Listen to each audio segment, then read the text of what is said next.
day number 3, the final frontier. Woke up this morning, head is absolutely pounding, same as last night. I think we were like 4,600 meters altitude, so sleeping is what I'd like to call less than ideal. However, we battle on, it's worth it for the views.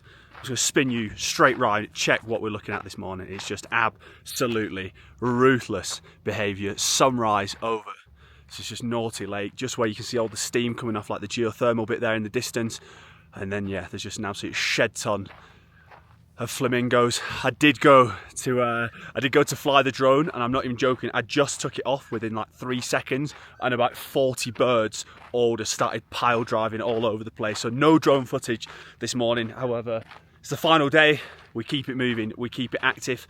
Lovely bit of dinner last night, lovely little vegetable soup. I think in the daytime when our driver's doing the cooking, there's like meat involved. When you're having dinner in the evening, there's like little hostels, little hotels, it's all vegetarian options, but all very nice nonetheless. Steered clear of the red wine. I'll tell you what, if I'd have had some red wine on top of this altitude sickness, I would have been in an absolute world of trouble. But yeah, today, little desert action, a few more lagoons. I think it's a bit of a battle to get back to Uyuni, so we'll get it done. Unbelievable scenes, unbelievable vibes. We keep it moving. I tell you what more do you want than that? Every single morning, it's what we call a beautiful little sunrise. Peace now. Thought we're going to fly into the first activity of the day. However, going to need to give a special shout out. They saved the best breakfast until the final day. The fluffiest, most delicious pancakes that maybe I've ever had. They were actually unbelievable. Just need a little bit of maple syrup, you know, something like that, just to elevate. And did a couple of little spreads and stuff, but obviously had to avoid local stuff due to the old nut allergies. Stop number 1, desserty.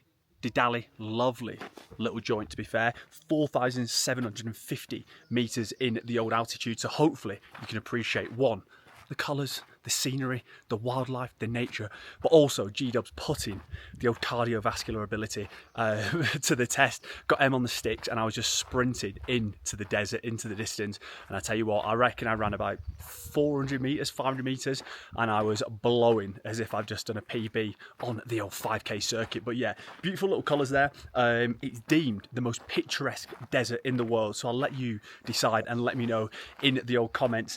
I guess what you think of that.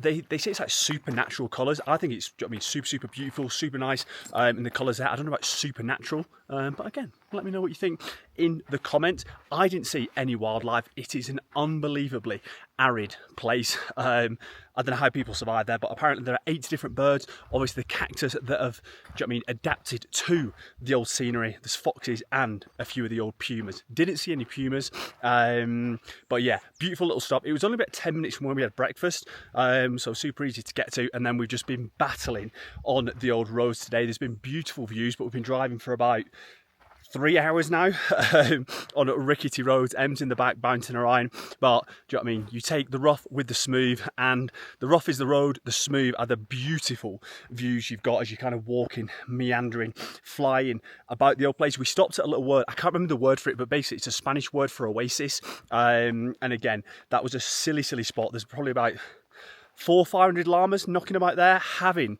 their way, which is obviously a pretty top draw. And then we've just checked in now at Italia Periada, which was, I'll tell you the story, but I'll give you the reasoning first. So 2 Italian blokes, it means lost Italy, or Italy lost, one of the two, either way, you know what I'm talking about. 2 Italian blokes came with their bicycles, went into the desert, and unfortunately got lost, and yeah, passed away. So that's why they deem this area that beautiful red sandstone rocks. I've not been to the Grand Canyon, however, giving me that sort of vibes. That off wish.com, because it's a lot smaller in scale. But yeah, again, beautiful scenery in the middle of the nowhere. There's probably about five other vehicles knocking about. So yeah, hardly anyone in the area. At one with nature, as you can probably hear. There's absolutely nothing in the backdrop, nothing behind me. Loads of cool spots for photos, for JPEGs. You can climb up a few of the spaces, but I tell you what, after running that 500 meters before, I was not fancying any more cardio today. And then there's one little rock I'll have to go to the other side because I'm on the back of it now. Actually, no, I'll just overlay it. That'll be a lot easier than walking all the way around. And they say it looks like Africa. I think it does. And if you've seen this and you want to see it sooner, you need to be following me on the old Instagram, Gareth Wright 2, for the old daily uploads. But yeah, silly JPEGs, silly views, silly scenery. And yeah, both stops today, very, very good. I think for me, you can hear me, I'm only walking, we're at like 4,500 meters altitude. I'm absolutely dying. And I'd say I have pretty decent cardio.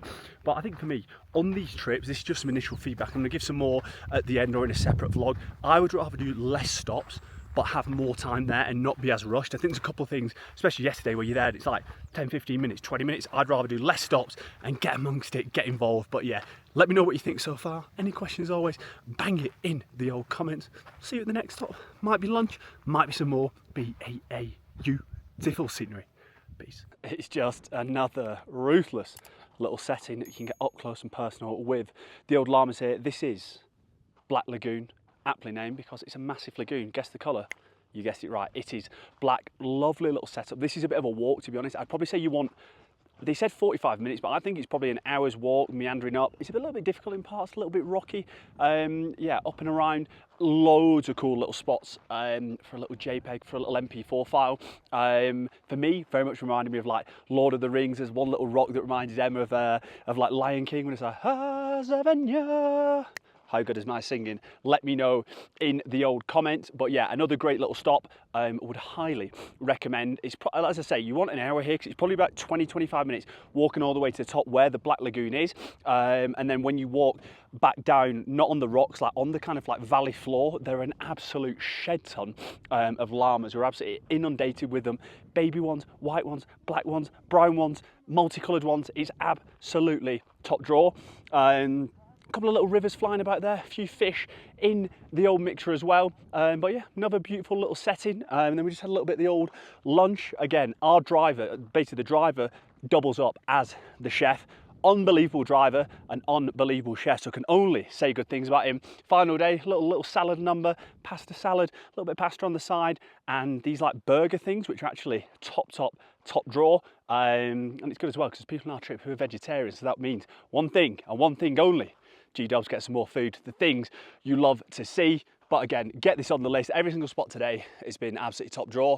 And again, I think, as I said before, it's good when you get a little bit more time. You can explore things at your own pace rather than being rushed for a quick photo and this and that. Again, you can probably still hear me a little bit out of breath. We're still over like 4,000 meters in altitude. So even just walking pretty slow is fairly tough. So make sure at this spot especially, you take some water with you. Me and Em didn't. And by the time we got to the top of the valley all the way back down, we're absolutely gasping for a drink. But yeah, beautiful spot. Lunch was banging. The weather's absolutely top draw. I keep trying to take my sunglasses off to do these clips, but can barely even open my eyes. So yeah, can't complain about good weather though. It's a banger. Last stop coming up next, and then the full review, the full breakdown. I'll see you there, baby. The final frontier. The team have made it back to Uyuni. It was a brutal day in the car, 10 hours on the road. 8 hours of those were literally driving. So we had 2 hours at all the little excursions and stuff, and 8 hours in the van. Em, absolute soldier. She did 6 hours in the back seat with all the bags and all cramped up. And then I did the final 2, which, you know, as a 6'3",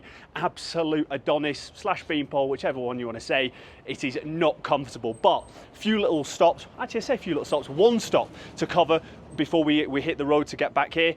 There was the Anaconda Canyon, as it says on the tin. It's a massive canyon and it's in the shape of a big snake. So they chucked Anaconda on there.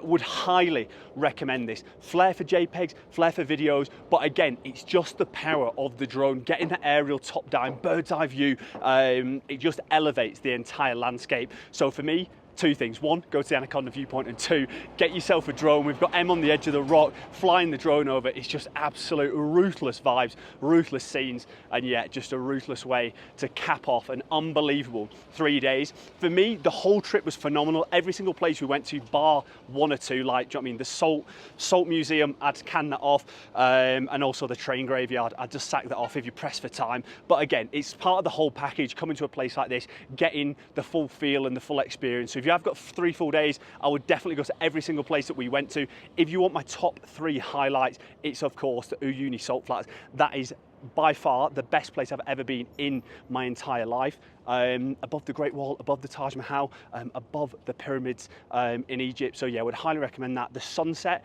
again there on the Salt Flats, sensational. The colours, the reds, the pinks, the purples, the yellows, unbelievable. And I also really enjoyed House of the Inca on that trip as well. So if you've got the time for 3 full days, I would do everything we did. However, if you've only got time for 1 day, just do day 1, because that was unbelievable. So if you've not watched day 1 and day 2, that's the cue. Go back, watch those. Unbelievable. Back in Uyuni now, gonna get some food, chill, relax, shower, reset, and then we fly into La Paz tomorrow, and then we have a bus the day after up to Lake Titicaca. So the content is gonna be coming thick and fast. Any questions?